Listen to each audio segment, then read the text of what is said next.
Law of conservation of mass and energy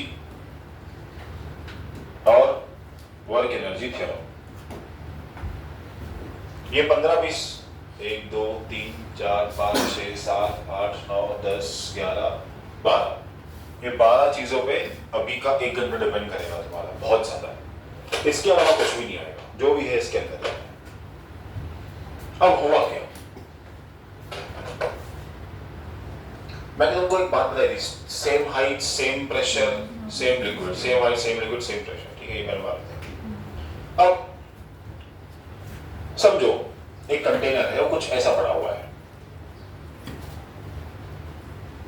अभी आप बार बार मजाना नहीं करो, और कोई आता है तो ये अंदर चले जाओ,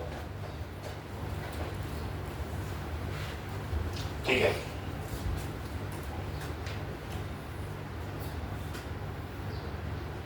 मैं जानबूझ के ना एक साइड बड़ा बनाऊंगा एक साइड छोटा बनाऊंगा बार बार, उसका रीजन तुमको समझेगा बाद में, बहुत ध्यान से कंसंट्रेशन के साथ बैठना, ठीक है।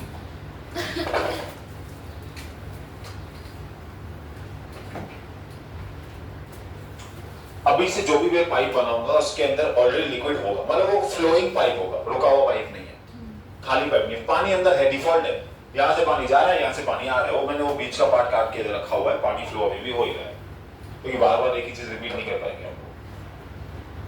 अगर ये स्टिल है, अभी स्टिल है, मतलब यहाँ से मैंने पकड़ लिया पाइप को, ऐसे पकड़ लिया, अभी पानी को फ्लो होने नहीं दे रहा हूँ, पानी को फ्लो होने नहीं दे रहा हूँ, जैसे ये बॉटल है, पानी से जो भी गैस स्टिल है, वो फ्लो होने नहीं दे रहा, रोक के रखा ना, ऐसा रोक के रखा है मैंने, समझे।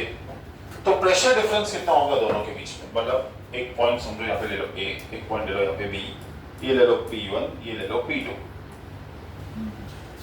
और प्रेशर डिफरेंस डिपेंड करेगा इसकी हाइट पे, तो हम ग्राउंड लेवल पे एक पकड़ लेंगे दोनों के लिए, ground level, common ground level पकड़ लेंगे दोनों के लिए। ये होगा H1 हाइट पे, ये होगा H2 हाइट पे।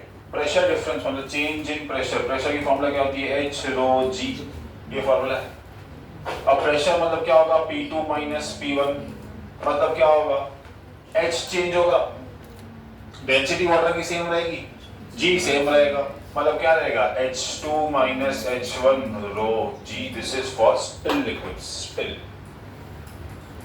static, stationary,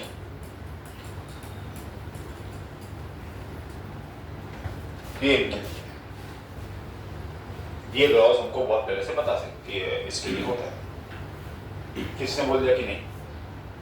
मेरे को मजा तभी आएगा जब पानी फ्लो हो रहा है और तुम ये फॉर्मूला फिर मुझे निकाल के दिखाओ, तो ये पॉसिबल नहीं है, पानी फ्लो हो रहा है तो, समझे। फ्लोइंग में H सेम रहेगा, R डेंसिटी पता नहीं, G तो जल पूरा टाइम सेम ही रहेगी, लेकिन हमको पता है कि वेलोसिटी G को स्किप कर सकते हैं, जैसे ये नीचे गिर रहा है उसको वहां फेंकूंगा, तो वेलोसिटी की वजह से ये बहुत डिस्टेंस G को स्किप कर लेगा, प्रोजेक्टाइल में फ्लो करेगा, समझे, प्रोजेक्टाइल में फ्लो करेगा, समझे। तो ये एक फैक्टर आएगा मेरे पास, समझे, कि G कैसे स्किप हो सकता है।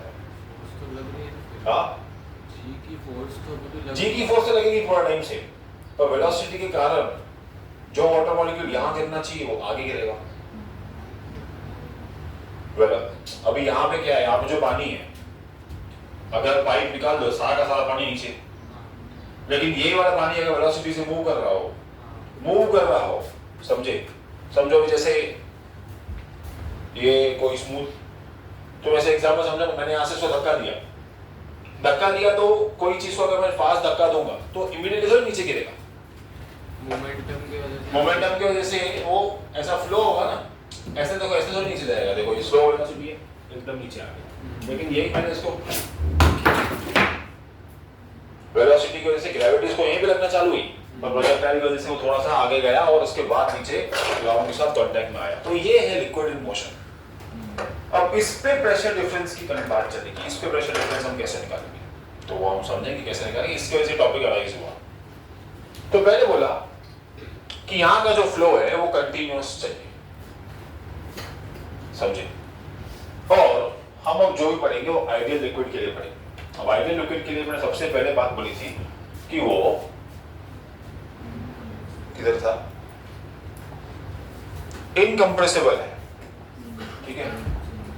इनकंप्रेसिबल मतलब स्टेट चेंज नहीं होगा। अब एक और चीज देखेंगे कि इसकी डेंसिटी कांस्टेंट रहेगी।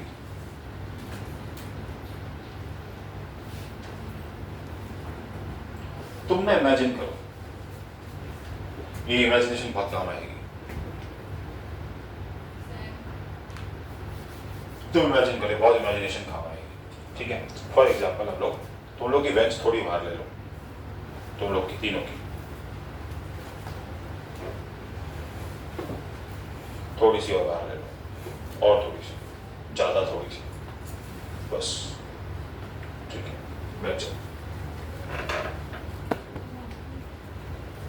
तो उस पर बैठो, इस पर बैठो, सानिया ये बेंच पे जाकर बैठो।